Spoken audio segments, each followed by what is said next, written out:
Hi choir. Your performance of the anthem, Spirit Come, was a wonderful contribution to our celebration of Pentecost on Sunday. Our next anthem, God of Our Fathers, is a very creative arrangement of the hymn of the same name. The creative part is largely present in the variation in the accompaniment, which you probably already noticed when listening to the anthem earlier this week. Also, the accompaniment has a patriotic flair in response to this weekend being Memorial Day weekend. And here is an interesting fact about the hymn, God of Our Fathers. It's a 19th century American Christian hymn written in 1876 to commemorate the 100th anniversary of the United States Declaration of Independence. Interesting fact, isn't it?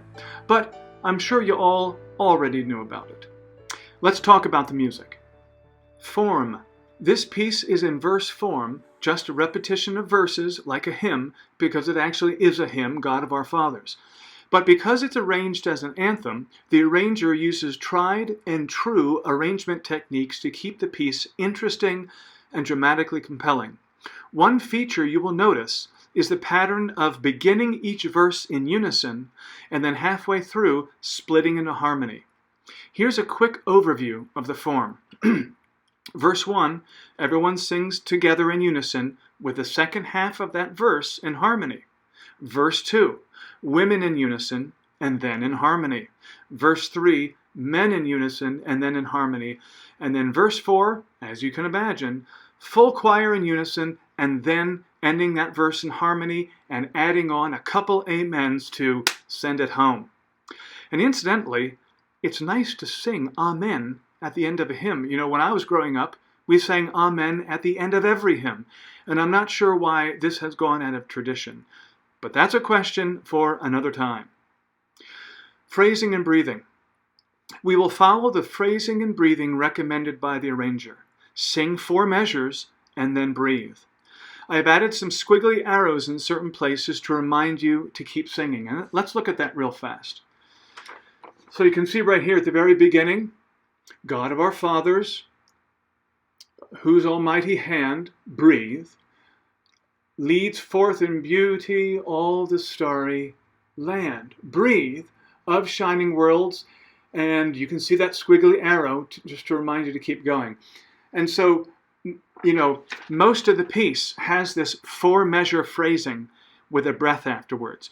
But of course, there's always exceptions. So there's 3 exceptions, and let's look at that. Page 2, measure 47, women should breathe as recommended by the arranger. I've made note of this, so you have no excuse if you sing through the measure. I'll be watching. So here it is. Page 2, measure 47. You can see right there, I circled the breath mark, and I tried to cross out the dots of the dotted half note, but was unsuccessful. I added a quarter rest and put a break there between the text. So make sure to breathe right there. That's one of the exceptions. And the 2 other exceptions are at the end of the piece. Because of some high notes at the end of the piece, I thought you could catch a breath before finishing the phrase. Let's look at that. Right here, the bottom of page 3, you can see and glory laud, breathe, praise be ever thine, and glory laud, breathe, and praise be ever thine. Okay? Now you see, the way you're going to sing this is you're going to treat that dotted half note as just a half note with a quarter rest to breathe before singing the word and. Now normally I write that stuff in, but I thought it would look too cluttered if I tried crossing out the dot of the dotted half note and adding a quarter rest. It would just kind of litter up the page. So just watch my conducting.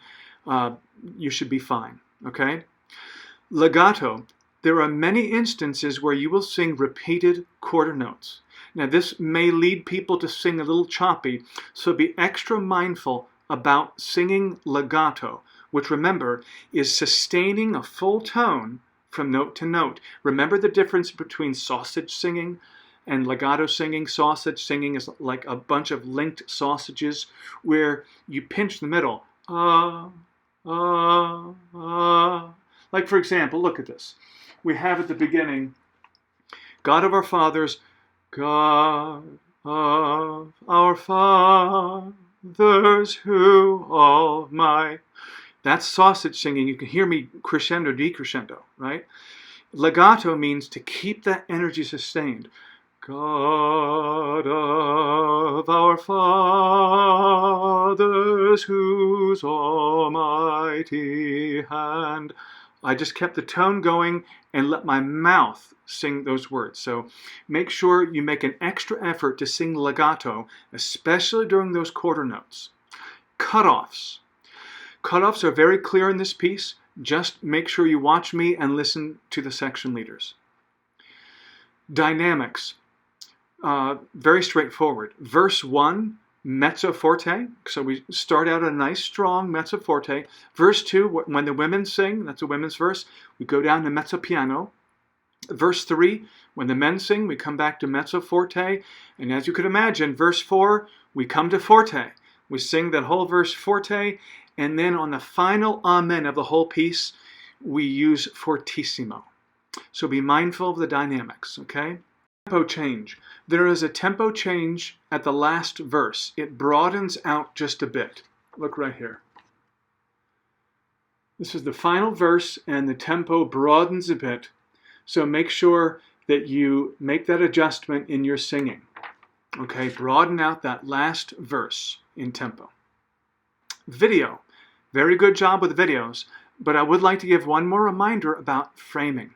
Remember to frame your shot in the position where you are going to see. A few people were a little off in the framing this week, and I'll call them this week just to talk to them about it. But I wanted to remind you about framing your shot in the position where you're going to sing. It's not just posing for a picture, it's being in the position where you're going to sing. Now let me give you an example, because I made a mistake this week. When I was videoing some people on Wednesday, particularly George, I forgot to ask George to get in the position of how he was going to sing.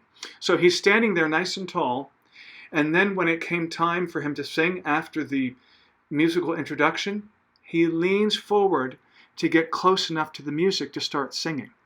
And I should have asked him to be in that position before I pressed record on the video. So that was my oversight as a video producer on Wednesday night.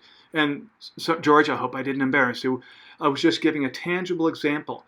Make sure you're in the position of where you're going to sing before you push record.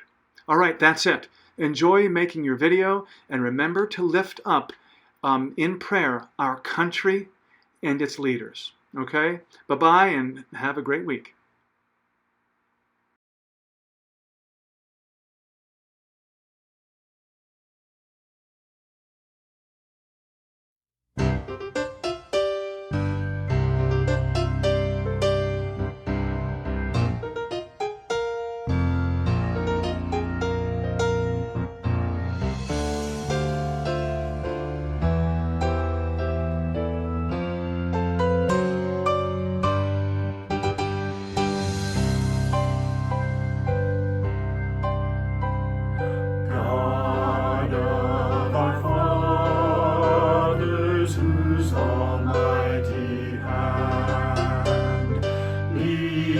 Forth in beauty all the starry band of shining worlds in splendor through the skies. Our grateful songs before thy throne arise.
defend.